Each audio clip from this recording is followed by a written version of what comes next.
जब कभी भी सुपरमैन का नाम आता है तो हम विलन के तौर पर सिर्फ लेक्स लूथर को याद करते हैं, लेकिन एक और विलन है जो शायद उससे भी ज्यादा डेंजरस है। एक ऐसा विलन जिसके पास 12th लेवल की इंटेलिजेंस है और जिसका ऑब्सेशन है नॉलेज। उस विलन का नाम है ब्रेनियक। तो हेलो दोस्तों, कैसे हैं आप लोग? मेरा नाम है डीके और आज हम इस वीडियो में ब्रेनियक के ओरिजिन के बारे में बात करने वाले हैं। तो चलिए वीडियो की तरफ बढ़ते हैं। ब्रेनियक पहली बार 1958 में कॉमिक्स में दिखाया गया था। उसका काम था अलग अलग प्लैनेट्स के सिटीज को श्रिंक करना और उन्हें अपने स्पेसशिप में कलेक्ट करना। इसी ऑब्सेशन में उसने सुपरमैन के प्लेनेट क्रिप्टॉन के शहर कंडोर को भी चुरा लिया था। ब्रेनियक असल में एक साइंटिस्ट था जिसका नाम था व्रिल ड्रॉक्स, जो चोलू नाम के प्लेनेट से था। उसने अपने आप को मशीन्स के साथ मर्ज कर लिया था और धीरे धीरे वो एक लिविंग कंप्यूटर बन गया। एक ऐसी मशीन जिसके लिए जिंदगी की कोई वैल्यू नहीं, सिर्फ नॉलेज इम्पोर्टेंट था। मॉडर्न कॉमिक्स में ब्रेनियक और भी बड़ा थ्रेट बन गया। अब वो एक कलेक्टर ऑफ वर्ल्ड है जो पूरे यूनिवर्सेस के सिटीज को श्रिंक करता है। हर जगह हर डायमेंशन में उसके मल्टीपल वेरिएशंस है। सिंपल शब्दों में कहे तो ब्रेनियक एक कॉस्मिक एआई एंटिटी है जो सिर्फ कंट्रोल और प्रिजर्वेशन में बिलीव करता है और इसी वजह से वो सुपरमैन के अपोजिट है। सुपरमैन फ्रीडम और होप का सिंबल है, ब्रेनियक कोल्ड लॉजिक और कंट्रोल का। जहाँ सुपरमैन प्रोटेक्ट करता है वहाँ ब्रेनियक डिस्ट्रॉय करके कलेक्ट करता है। ब्रेनियक के पावर्स और एबिलिटी की बात करें तो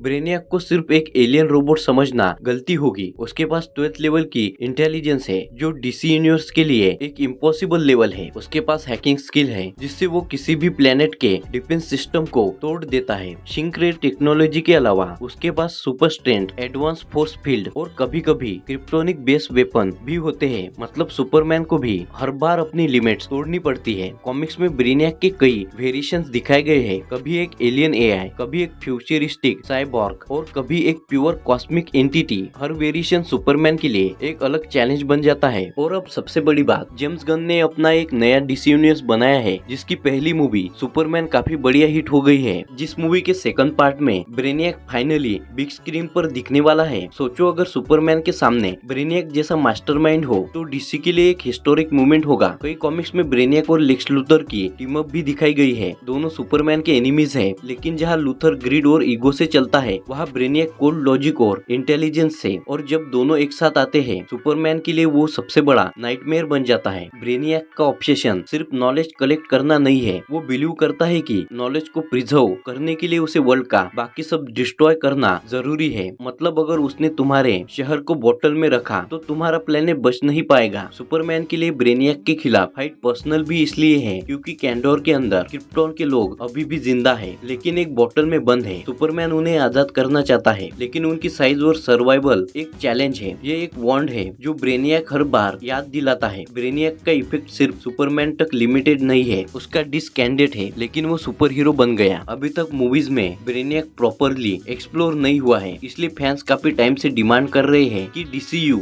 या जेम्स गन के डीसी यूनिवर्स में ब्रेनियक को इंट्रोड्यूस किया जाए, क्योंकि अगर सुपरमैन का अल्टीमेट विलन कोई है तो वो है ब्रेनियक। तो दोस्तों, ये था ब्रेनियक का ओरिजिन, एक ऐसा विलन जो सिर्फ सुपरमैन का ही नहीं बल्कि पूरे डीसी यूनिवर्स के लिए एक नाइटमेयर है। आपको क्या लगता है, अगर ब्रेनियक डीसीयू जेम्स गन के डीसी यूनिवर्स में एंट्री करे तो क्या लेक्स लूथर से भी ज्यादा डेंजरस साबित होगा? कमेंट में बताना ना भूलना। तो मिलते हैं किसी और अच्छे टॉपिक की वीडियो में।